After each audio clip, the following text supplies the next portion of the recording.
ഈ പാർക്കിനെ കുറിച്ച് പറയാനാണ് ഞാൻ ഇന്ന് വന്നത്. ഇതിൻ്റെ ഓരോ മൂലയും ഞാൻ എല്ലാം കാണിച്ചു തരാം. ഇത് നമുക്ക് ഇവിടെ, ഞാൻ ഇപ്പോൾ കുവൈറ്റിൽ വന്നിട്ടൊരു 25 വർഷമായി.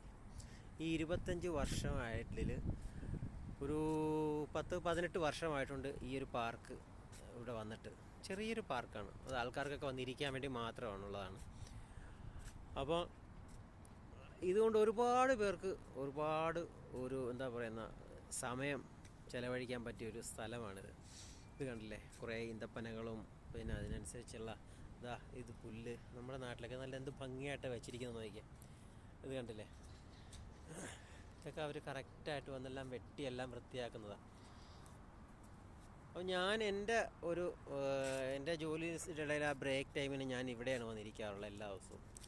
ഈ ഒരു 10-18 വർഷമായിട്ട് എല്ലാ ദിവസവും വന്നിരിക്കുന്ന ഒരു സ്ഥലമാണിത്.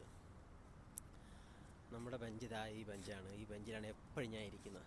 പിന്നെ ഇവിടെ ആളില്ല ഉണ്ടെങ്കിൽ അപ്പുറത്തോട്ടൊക്കെ മാറിയിരിക്കും. അപ്പോൾ കുട്ടികൾക്ക് കളിക്കാനുള്ള സ്ഥലം എന്ന് പറഞ്ഞാൽ ചെറിയ രീതിയിലേ ഉള്ളൂ. അങ്ങനെ ഊഞ്ഞാലുണ്ട് ഇവിടെ, 3 ഊഞ്ഞാലൊക്കെ ഉണ്ട്. അത് കണ്ട ഊഞ്ഞാൽ. അപ്പോൾ ചെറിയ രീതിയിൽ അങ്ങനെയൊക്കെ ഉള്ള. ഇപ്പോൾ ഈ സമയത്ത് വെയിലായതുകൊണ്ടാണ് ആരും വരാത്ത. ഇവിടെയൊക്കെ കൂടുതലും രാത്രിയാകും, സന്ധ്യയ്ക്ക് ശേഷമാണ് ആൾക്കാർ വരുന്നത്. ഇപ്പോൾ ഏതാണ്ട് ഒരു വൈകുന്നേരം ഒരു 4 മണിയോട് അടുക്കുന്നേ ഉള്ളൂ. ഒരു 6 മണിയൊക്കെ ആകുമ്പോഴാണ് ആരെങ്കിലുമൊക്കെ വരുന്നത്. ഇപ്പം വെയിലല്ലേ, അങ്ങനെ ആരും വരാറില്ല ഇവിടെ. ആ സമയത്തൊക്കെ വരുള്ളൂ, 6 മണി സമയത്ത്. കണ്ട കുട്ടികൾക്ക് കളിക്കാനുള്ള സ്ഥലങ്ങളൊക്കെയാണത്. ആ സമയമൊക്കെ ആകുമ്പോഴത്തേക്ക് എല്ലാവരും വരും, കുറച്ച് പേരൊക്കെ വരും.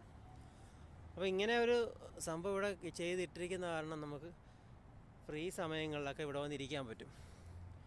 പിന്നെ ഇതിനെക്കുറിച്ചൊരു വേറെ ഒരു പ്രത്യേകത എന്ന് പറഞ്ഞു കഴിഞ്ഞാൽ അത് അടുത്ത വീഡിയോയിൽ ഞാൻ പറയുന്നതായിരിക്കും.